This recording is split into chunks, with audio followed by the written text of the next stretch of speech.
You know, they say Murphy's Law is always lurking around to cause problems. Murphy's Law says if anything can go wrong, it will, and at the worst possible moment. And so I want to repeat what I said, and my microphone was not in the place for you can hear it. So let me take it from the top. You have something special. You have greatness in you. Hi, I'm Les Brown. And I want to talk to you about this place where we are. Sunday is Easter. And at this time of the year, it's about new beginnings. Remember, it seemed like it was just yesterday when it was January the 1st and we made resolutions, and studies indicate that only 8 out of 100 people kept their resolutions and made the goals and dreams they set for themselves become a reality. But there are 92% that they did not do that. They forgot it as fast as they claimed it. But for those of you that are serious, my message is not for everybody. My message is for that 8%.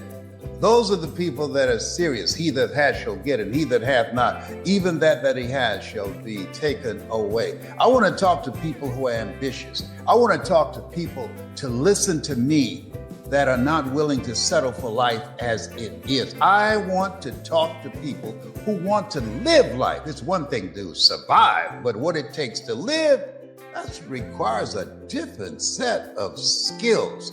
So one thing that I'm encouraging you to do, that I'm doing, is I'm taking time to work on me and to get to know more about me. Because if you don't know who you really are, as opposed to the kind of person you were before the world got its hands on you, if you don't know that and you've bought into the culture that is designed to destroy your sense of self, when you don't have a sense of self, when you don't have a strong identity, that takes away your purpose and the meaning of your life, and that puts you on a path of self-destructive behavior. That's why you see so many young people and you look at it and say, you know what? Aliens do exist, and they don't know how to pull their pants up. So as you look at yourself, take the time and ask yourself, as you are living this life that you're living, is this me? Is this working for me? You haven't been in a relationship that the relationship was working for the other person, but it wasn't working for you. You're in a relationship with somebody that's always there when they need you, but when you need them, they can't be found. It's a time for self-awareness. It's a time to elevate your relationships and your knowledge and your skills and the value that you bring. New beginnings. We always have a choice. Every day represents something that we can claim and say, I'm going to make the rest of my life the best of my life. Hey, it is true that we have at any moment in our lives, we can change directions. I was upset about something, and my business partner, he said to me, don't get angry, just be decisive. Don't get angry. Somebody betrayed my trust, somebody that I loved and believed in and had their back, and I thought they had mine, and it did not happen that way. Has that ever happened to you? And so I had to rethink the relationships that I have. And I had to ask the question, who can I count on and who should I count out? Because at the end of the day, this thing called life is like an elevator. The higher you go up, you have to stop and let some people off. Who is it in your life, as you just think about it right now, that you need to open the door for and stand there until you get off? So that they don't cramp your style, so that they don't toxify and pollute your mind with their toxic behavior. Yeah, we have to promise ourselves to hold ourselves to a higher standard. We pray as if everything depends upon God, but work as if everything depends upon us. Those are the words of Mary McLeod Bethune. You have something special, a time for new beginnings, to do inventory of yourself, to get access to the unlimited potential that's waiting for you to tap into it, as Dr. Miles Monroe would say, to rob the cemetery of your dreams, of your gifts, of your leadership, of your books, of your music. Yeah, you're here for a reason. There's something that would not be here. You're a missing piece of the puzzle. God needed your presence here at this point in time for our children and our children's children and for generations yet unborn. The time for new beginnings. What a blessing. We're here all because of God's grace and mercy. I say to you, honor yourself by looking at your life, taking personal inventory, and be honest with yourself. Ye shall know the truth, and the truth shall set you free. And decide that you're going to upgrade your environment. Your environment affects you. Your environment, it can change you. Your environment matters. It begins to affect how you see yourself, and how you see yourself will be represented in your thoughts and your actions and the achievements that you make or you don't make. This is a time that requires new skills, new thinking, and a hunger to live your greatest life. Many of us are facing, in our own way in our life, that moment, right? We're backstage. Some of us have someone that's cheering us on some of the time. Many times we don't. What advice do you have for people, for me, all of us that are that have that moment on a regular basis, right? And are trying to figure out, we heard how you were able to overcome it in that circumstance. I'm sure you've had to do it many other times. What advice do you have for folks that feel that they know exactly what you're talking about? It wasn't that situation, right? But it's something that feels like it in their life right now. And they don't know how to go out there and walk and go see 80,000 people. I'm glad you asked me that question. I decided that as a result of my talking to Mike, and he asked me, who do you want to speak to? And at that time, I had a limited vision of myself. I said, I want to speak to the Urban League and the NAACP. And all of a sudden, the phone went dead. So I called him back. I said, Mike, we lost the signal. He said, we didn't lose the signal. I said, what happened? He said, I hung up on you. I said, why in the hell would you hang up on me? He said, I don't want to work with somebody who has a limited vision of themselves. I want to work with somebody who wants to speak to the world. And he hung up again. So I called him back. I said, Mike, that's me. Can you help me? And one of the things I believe, ask for help, not because you're weak, but because you want to remain strong.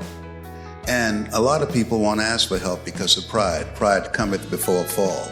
Because of ego. Ego means edging God out.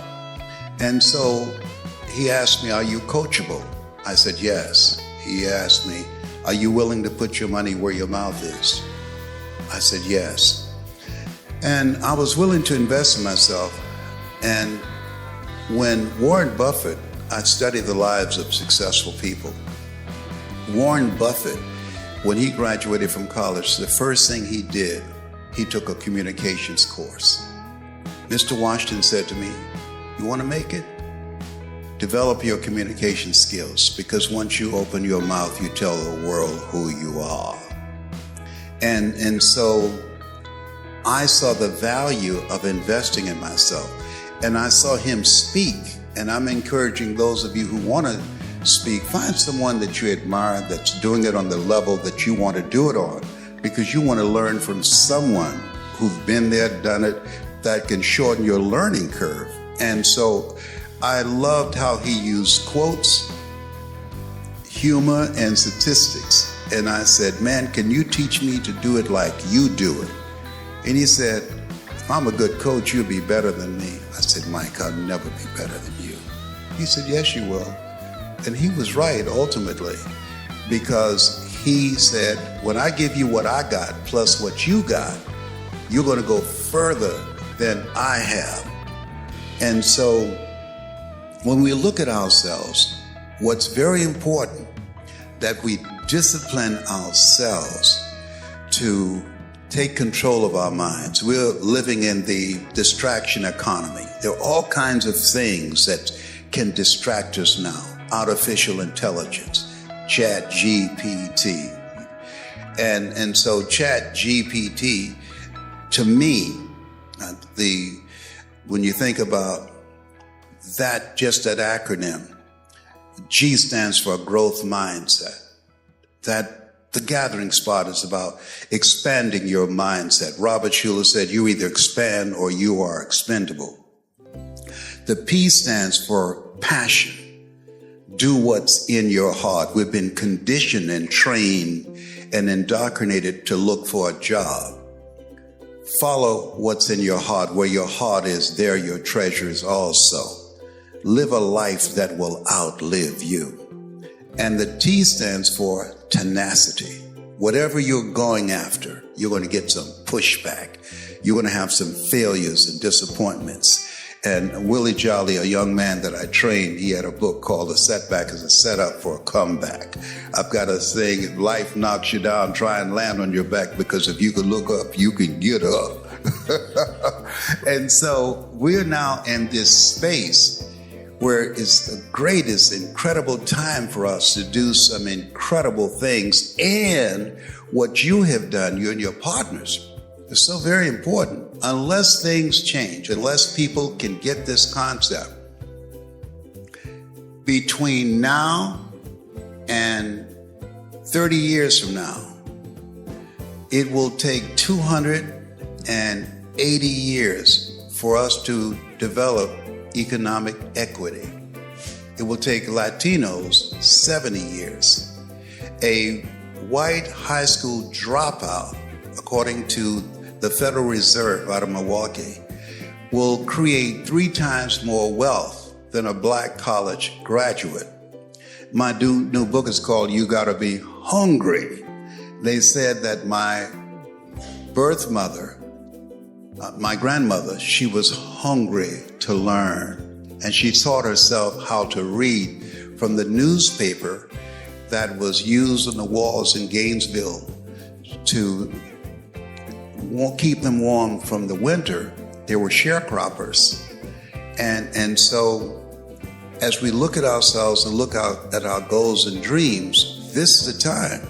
We have all the tools that we need and some. People talk about we're going through some tough times. And I like what Shakespeare said. It says, nothing is neither good nor bad, but thinking makes it so.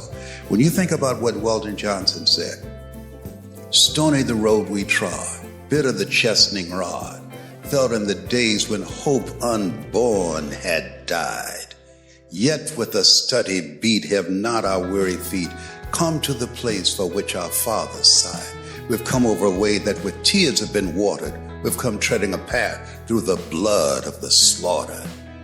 We are the descendants of the ones that would not die. Every time I open up my presentations, I say, you've got greatness in you.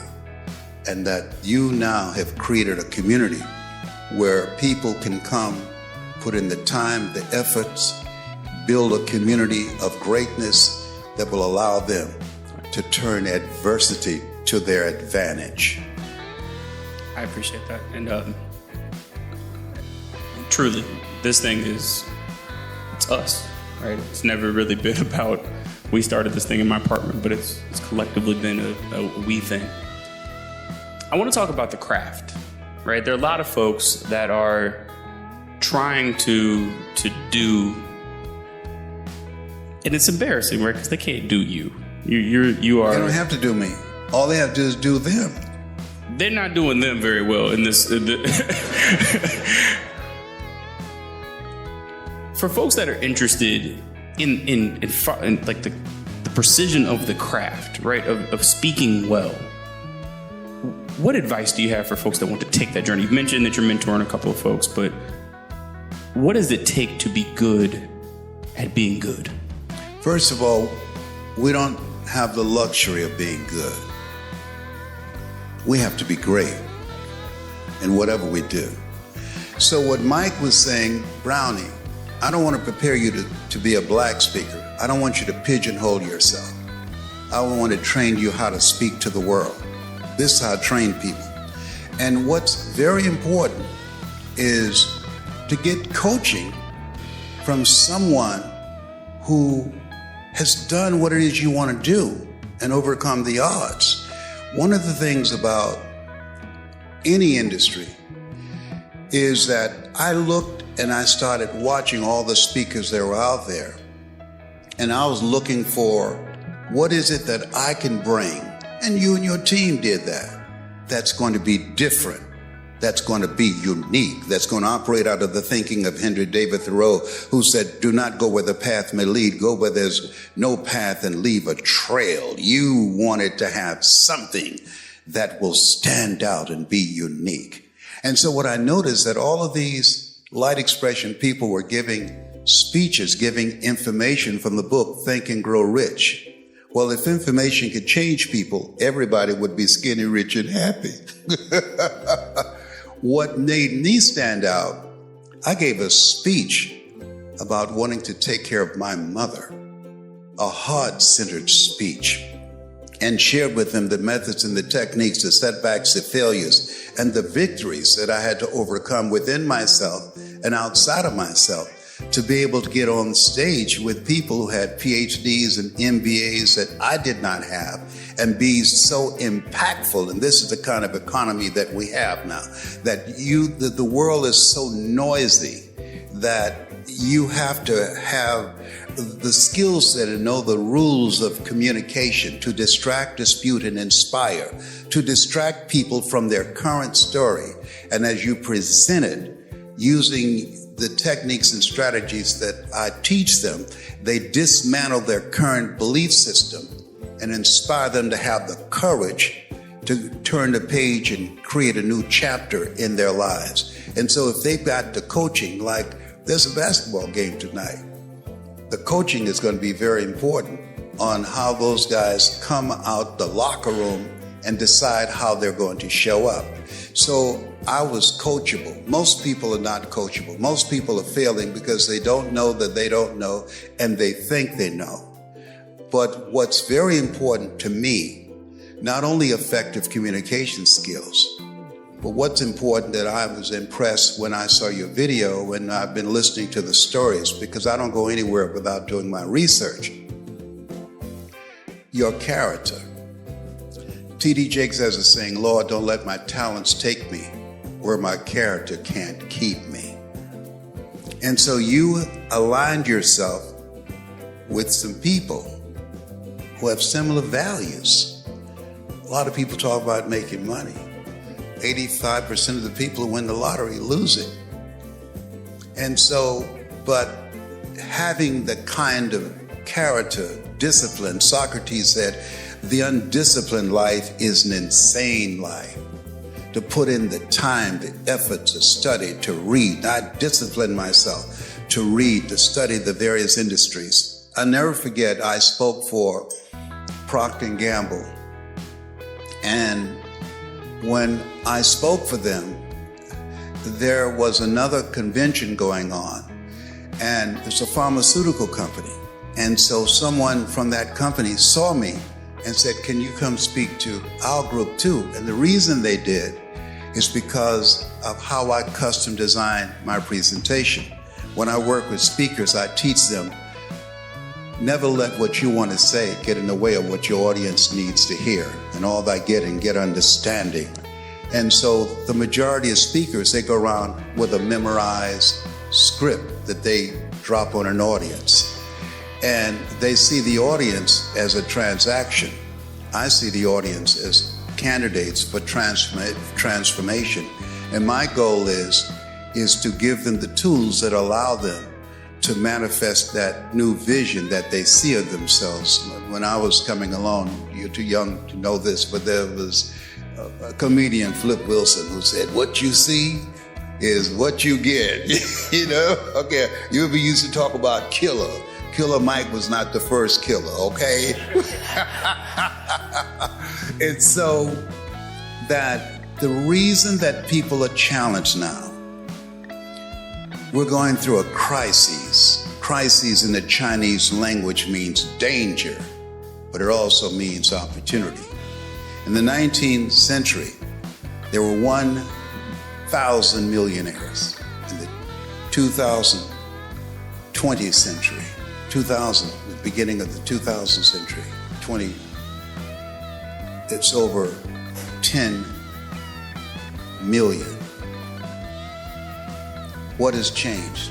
The expansion of our minds, our information, our skills, and people getting together to do what you and your partners have done, to create something that eye has not seen, ear has not heard, nor has entered the heart of mankind what God has in store for you. And so I believe that this is an incredible time to be alive. More millionaires will be created in this time frame than any other time in history because of the adversity. I brought something I want you to look at. Where's this? And the reason I brought this here,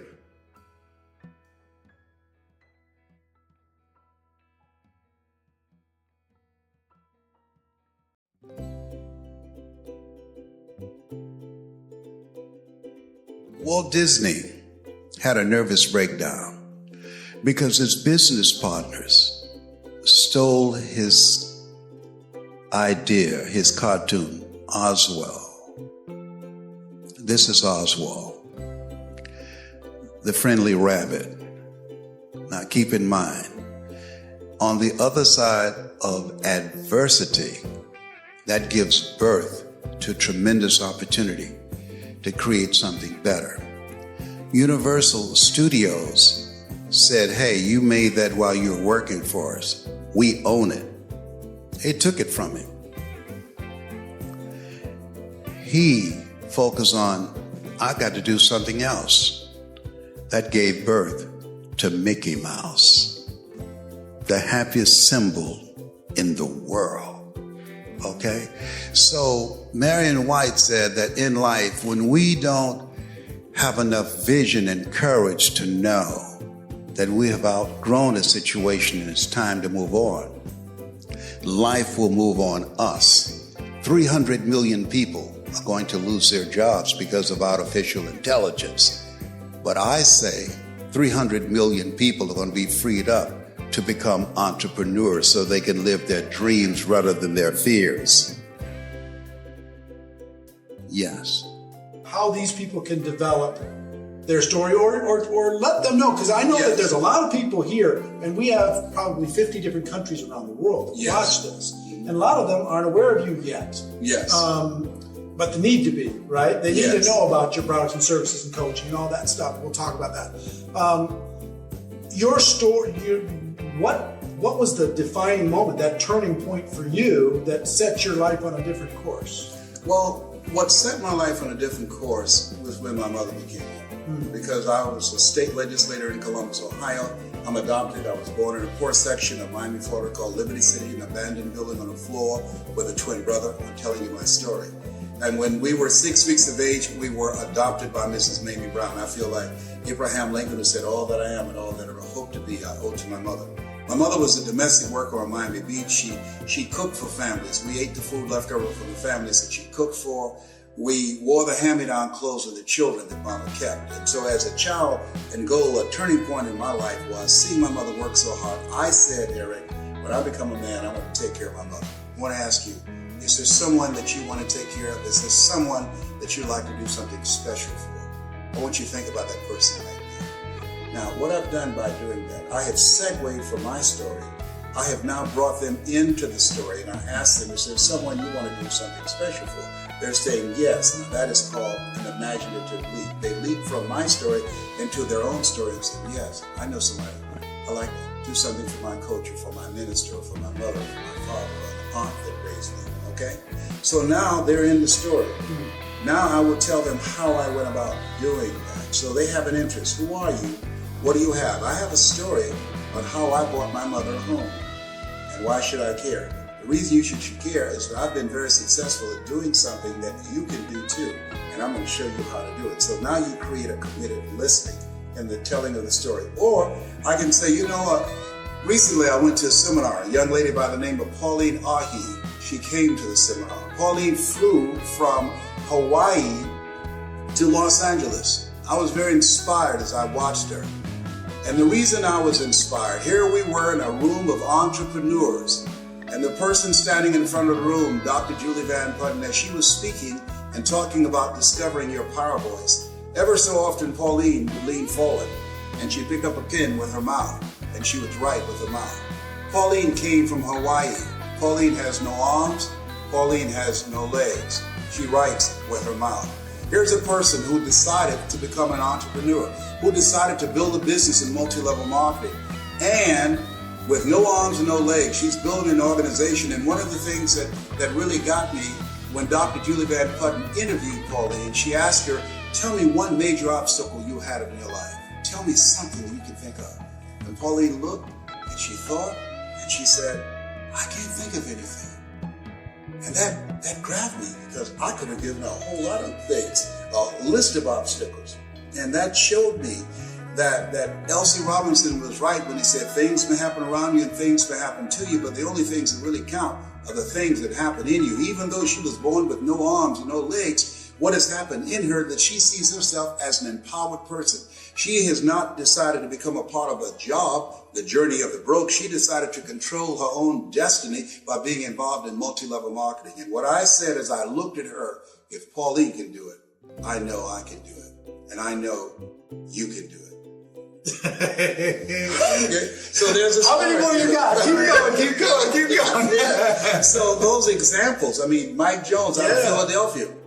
I met him. Mike was earning $500 a month on Social Security. He now earns over $35,000 a month, and he does a seminar called How to Earn Over $200,000 a Year with Your Eyes Closed. He's been blind since he was 10. Okay, so all of these examples of what we see, other people's lives, we can use that as a platform to whether it's your story or somebody else's story. That's the example story that you're giving. Yes, and people say I don't have success yet. Yes. They're just getting started. I haven't had success. I've been involved for 6 months. I haven't had success, but I can tell this other story and I can say that's why I'm doing it. Yeah. Dexter Yeager, who was a beer truck driver, and now 50% of Amway volume comes through his organization. Dexter was just an everyday guy who decided that he wanted to live a different life for himself and for his family. And so when we look at people who are the great performers in multi-level marketing, here's what I know that they have in common too. Not only are they great storytellers, but there was a deciding moment. And that moment when they said virtually, I've had it.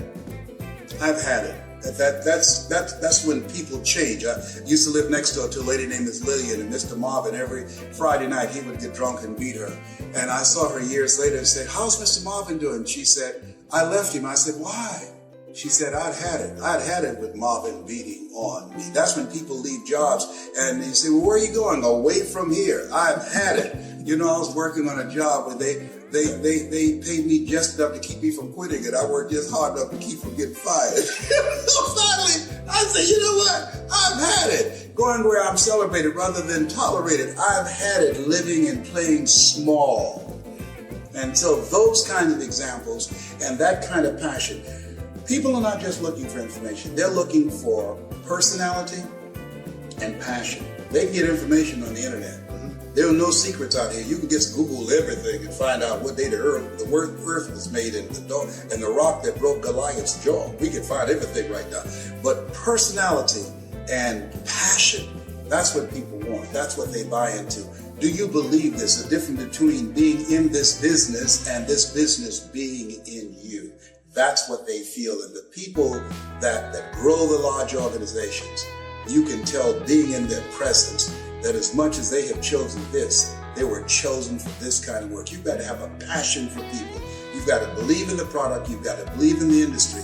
You've got to believe that you have it within yourself to become an entrepreneur, that it's possible that you can live your dream. That's why people say yes, that it's necessary, and that you are the driving force to make it happen, that it's you, that nobody can do it for you, nobody's going to care more about your dream than you, and that it's hard, that easy is not an option, And when you think about growing your organization, think it not strange that your family members and friends will say no. People who should be there to help you won't help you. In fact, they will discourage you. They will laugh at you. Oh, you're involved in some pyramid scheme. Here you go again. All of that's going to be a part of it. When you get on an airplane before they take off, they say fasten your seatbelt. Why? Because you're going to experience some turbulence before you reach a comfortable altitude. When you get involved in multi-level marketing, fasten your psychological seatbelts. Why? Because you're going to experience rejections and no and laughter and snickers from your family members and friends. Why? I don't know. That's just the way it is. It's possible you can live your dreams in spite of that. It's necessary for you to know that you're the one to make it happen, and that you become selective of people that you bring into the business. You don't want to convince people to do it, because person convinced against their will is of the same opinion still. You want people who want more, not people who need more. And that it's you. You've got to be the driving force, and it's hard and it's worth it. Decide now. Write down 5 reasons on why you won't give up. 5 reasons when you're facing the rejections and the no's, when people don't show up at the parties, when people don't keep their word. 5 reasons why you will stick in the game. I have a saying, when life knocks you down, trying to land on your back, because if you can look up, you can get up. Your reasons will help you get back up again. Nietzsche said, if you know the why for living, you can endure almost anyhow. So it's possible you can build an incredible organization, make a great living for yourself. And it's necessary. If you're casual about your dream, as Bill Bailey said, you will end up a casualty. And it's you, and it's hard, and it's worth it. And once you create that momentum, it's done. Stick a fork in it. It's done. So it's possible. Yes. The second one? Yes, and the reason it's possible, what's possible for one is possible for all. If anybody built an incredible organization, went across the stage and got a check because of their work and their effort, then it's possible that everybody seated there as witnesses can do it. Right. And that it's necessary. It's necessary. Yeah, you got to have a game plan. You got to be willing to stick it out. You got to be willing to persist. Og Mandino said you got to be willing to say, I will persist until I succeed. And, the greatest salesman in the world. And you got to say to yourself your mantra, no matter how bad it is or how bad it gets, I'm going to make it. Because in the beginning, things look real good. Right. And then you have a dry spell. And then you start questioning yourself. And that's what over 85% of people do. And it's you. You got to take personal responsibility. You're going from being a volunteer victim of letting somebody tell you what time to be at work, how long your lunch break will be, what time to get off, how many days you can be sick out of the year, how many days you can go on vacation, you got to ask for permission. You're going from that position of powerlessness and being weak, because most people have developed an addiction to powerlessness. That's why the majority of people you ask to come into this business will say no. They have developed an addiction to powerlessness. When you're working with somebody else's job, they are controlling your financial future. So you are different. You are not common. You are uncommon when you said yes to this dream. Yeah, stop for a second. An addiction to powerlessness. Yes. I've never heard it said that way. And I think that's really interesting, the way you say that. Because we've been taught. We've been groomed and taught to depend on a job, to look forward to a job. People looking for jobs in an economy where jobs are shrinking. We cannot produce enough jobs. The government cannot produce enough jobs to replace the jobs that are being eliminated through technology and cheap labor abroad. I can get a PhD in the Philippines for $500 a month. When I was a kid, I used to work in a bowling alley. They knocked the pins down, we jumped down, and we straightened the pins back up. Somebody invented a trade that put us out of business. I used to work on the elevator. What floor, please? And I would punch the elevator. No, they don't need that now. When I was in school, my girlfriend said, I want to be an operator. When you made a long distance call, you call an operator placed a call. Now you call direct. So technology is changing things, replacing whole industries. When the last time you went to the store and bought some envelopes and a stamp and some stationery and a pen to write a letter? We don't do that now. We text, we email. That's an industry that's eroding. I went to a school, Bill Gates School in Philadelphia. They don't have paper, all computer, a paperless school. That's different. When I was a kid, we carried books to school. So this is the era the late Peter Drucker calls the era of the 3 C's: accelerated change, overwhelming complexity, and tremendous competition. What we have in multi-level marketing is cooperation and collaboration, people working together in a community of achievers to help everybody win. That's the exciting thing, that when I help you win, then I win also. You have a lot of quotes. Do you advise to have a lot of quotes to grow? You know what? I just went downstairs to the hotel and asked him, what is my room number? I don't know where these quotes come from. I study a lot. When I first started out, I disciplined myself to learn about 3 quotes a day. Somebody taped me one time. I gave a lecture at a Manpower conference with Bishop T.D. Jakes, and they said I did over 215 quotes, and I never repeated myself. So I love quotes. It's a passion of mine, and so they come up when they come up at the appropriate time. And you have your own quotes? I have my own, and I study a lot of other individuals. And once I hear it, I repeat it to myself and use it in conversation. When I'm training speakers, I tell them the best speakers are the best listeners. To listen to things that touch your heart, and then use it in conversation over and over again, and then use it on stage when you're speaking to an audience. Yeah, not only you and your thought, but also the people who are... Everybody that's around you. Great. And do you advise to people to write their own quotes? I think that yes, you want to write, but sometimes you are saying them and you can't hear them because you can't see the picture when you're in the frame. And so when I tell people, if you're speaking, to always record yourself, because there are things that's going to come up, inspiration, revelations you will receive. You say, whoa, where did that was come great. from? That's right, yes. And so you want to record that. I record everything. Yes, that's good. That's a very good habit. I have a weird question for you. Maybe the first time you have this question. According to you, how can we become a loser? Do you have advice? I think that the key to being a loser very important. Is not loving and appreciating yourself. Okay. And allowing what other people think of you become more important to you than what you think of yourself. Wow. It's a new advice. Yeah. That we were born to do something. You're here to do a work. The 2 most important moments in our lives, it's been said, the day that we're born and the day that we realize why we were born. And if you don't know, if you want to live a life of misery, don't try and find out. But if you want to live a life that has meaning and value and a sense of direction, spend as much time as you possibly can to answer the question, why am I here? And not so you wonder yourself a lot of time. Yes, so don't ask what is the meaning of life. Ask what is the meaning of my life? What am I supposed to do? What is this work that I was chosen, that God saw something in you, that you were chosen 1 out of 400 million sperm. He saw something in David. What was it that he saw? He saw something in Judy. He saw something in Les. There was something that caused us to be here. And I believe there's a work for us to do. That there's something that if we don't do it, then the world will be deprived. And finding out what that something is, that element, the element is when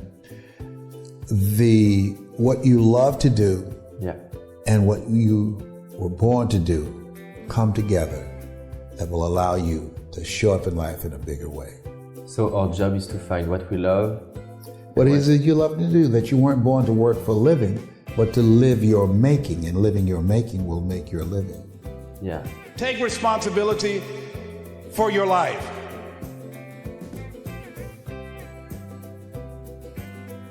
Now that's very important. Remember what Bishop said last night about Adam? Adam, when God asked him what happened, Adam did not want to take responsibility for what he had done. Men have always tried to escape that. Now, you know that we believe a lot in marches. Let me tell you something. Here's a march I like to enroll you on. I want 1 million men to march to a mailbox to give support payments. Just drop some support payments in the mailbox to children that you have helped to create, that you have been irresponsible and you're not taking care of. Don't give that money to the airlines or the bus stations or the hotels. Send that money to those mothers that are still there dealing with and raising those children. Own your stuff. Come here, Ona. Where's my daughter? Come here, Ona. I got a call 5 years ago from this person here. I happened to be at the office late at night. See, I believe in being open and being honest with you. And the call was, tell them what you said to me. I said, if you had a child in this world that you were unaware of, a descendant in this world that you were unaware of, would you or would you not want to know? What did I say? You said, yes, I would want to know. So I told her I wanted to know. And I said, send me some pictures. She sent me some pictures overnight. I saw this smile. I said, that's mine. Sent one of my sons to pick her up. He drove her from Columbus to Detroit. He came in first and said, Daddy, my sister's right behind me. And we've been together ever since. And I'm not ashamed of her. I can't unscramble these eggs and don't want to. But I have to take responsibility that this is my daughter. And I take care of my daughter. Ain't she gorgeous? I'm trying to fatten her up. She got little legs. I'm trying to find a husband while we're here. Got legs so small you can sue him for non-support. That's why she wearing pants.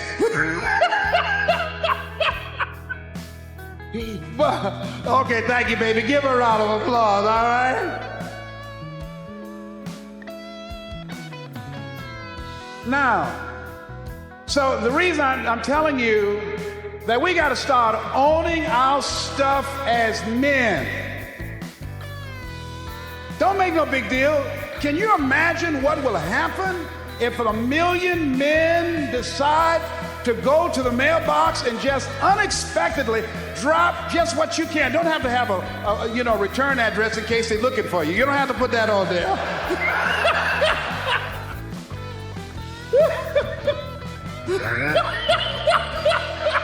If you real behind, you understand what I'm talking about? I ain't say be no fool now.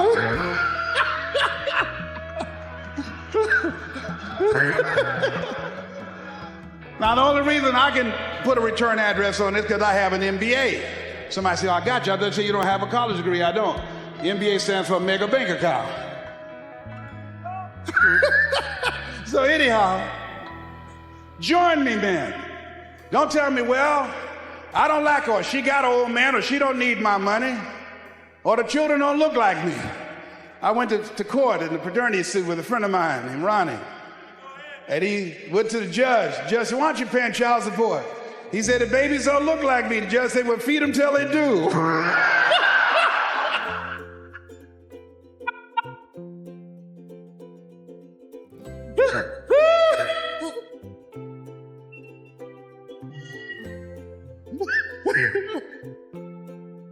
But as men, see, we can't teach our sons to be responsible if they don't see us being responsible, if they don't feel that we care. So don't say, well, I don't have it. Get it. That doesn't let you off the hook. Right down the next R. And that is not only responsibility, but be resourceful. A lot of men, I don't have it. I had it, I'll give it. If the women had that kind of attitude, the children would starve to death. The reason that they eat, the reason that they have some place to stay and to lay their heads and have clothes on their backs, because the women decide, I'm going to make it happen no matter what, and they're resourceful. My mama raised 7 without a man. She cooked. She cleaned houses. Here's something else that will cause you to reach your goals when you leave here. Write this down. Reasons, compelling reasons. While you're here, when you make this covenant with God, when you decide to live like a conqueror, when you decide to become more successful, to create wealth, to be a change agent in your community, what is it that can keep you on the straight and narrow, that will cause you to keep your commitment to your commitment? I used to do door-to-door sales with a man named Sam Axelrod. Sam Axelrod was intrigued by me because when he came to pick me up, he didn't have to blow his horn. I was downstairs waiting for Sam when he came around the corner. And unlike the men that work with him and other young people when it got dark and Sam blew the horn, everybody ran to the station wagon. And they would do a head count. And they'd say, who's here? So everybody's here except Les. And they say, hey, Les, come on. No, I'm not coming, Sam. Why? I haven't sold anything. No one sold anything, Les. It's a long run from Liberty City to Overtown. You got to pass the 20th Street Sharks and the 14th Street Gang. The jitneys will stop running soon. I can't stop, Sam, until I sell something. See, my reason for going door to door is different than everybody else.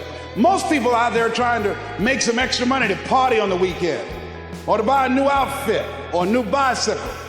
The reason that I was working was to take care of my mama. The reason that I was working is because I was working on Miami Beach with my mother. And she was working for a family called the Swiderski family. And one day when I was outside raking the yard, I came in and my mother was on the floor, on her knees, cleaning up some grease spots that Mrs. Swiderski had spilt some grease. My mother was 56 at the time. She adopted us when she was 40. And I came in, my mother had arthritis in her knees. And I could hear her moaning at different times when she moved on her knees on this hard linoleum floor. And I said, Mrs. Swiderski, can I do that for my mother and you can have her do something else? She said, if it's all right with Mamie. And my mother said, no, son, that's all right. I said, no, Mama, it's not all right. I don't want you on your knees, Mama. Please let me do it, baby. And I helped my mother up. And Mrs. Swiderski said, Mamie, go in the other room and find that hat I was looking for earlier. And my mother went in the other room and I heard her clapping her hands. I said, Mama. She said, what, boy? I said, baby, why are you clapping your hands? She said, don't worry, just keep on doing what you're doing. Then after a while, Mrs. Swiderski said, Mamie, maybe it's in the other room. Go look in there. Mama went in the other room and sure enough, she started clapping her hands again, Bishop. I said, Mama, why are you clapping your hands? She said, didn't I tell you to pay attention to what you're doing? Then at that moment, Mrs. Swiderski came over. She said, I can tell you why she's clapping her hands. I said, why, ma'am? She said, well, because when I have domestic workers looking for something and they're out of my view, I make them clap their hands to make sure that they're not stealing. I put the scrub brush down and I stood up. I said, excuse me, Mrs. Swiderski. I don't mean any disrespect, ma'am. My mother raised us to say yes, ma'am, and no, ma'am. But my mother's a Christian. She would never steal from you or anyone. When my mama talk about your children, when she talks to her friends, she say, my children, the Swiderski children. She loves you and your husband and your children. She would never steal from you. And she just walked away. Later that evening, when we were riding across the Venetian Causeway, I was very quiet. And my mother noticed it. I was not my bubbly self. She said, what's wrong, son? I said, Mama, I wish I was a man. She said, boy, you're 16 years old. You'll be a man soon enough. I said, no, Mama. I want to be a man now because if I was a man, right now, we would never have to wear somebody else's hand-me-down clothes that their children no longer want. I'll be able to buy clothes for my brothers and sisters and you. If I was a man, we would never have to eat anybody's leftover food that you cooked for, because I'll be able to buy us groceries if I was a man. If I was a man, Mama, no one would ever have you on your knees cleaning up grease that they spilled. And nobody would ever make you clap your hands because they think that you're stealing. If I was a man, Mama, I'll take care of you. She said, Mrs. Swiderski told you that, didn't she? I said, yes, ma'am. So if I was a man, you would never cook for anybody but me. My mama used to fix a kind of sweet potato pie that you couldn't eat with your shoes on.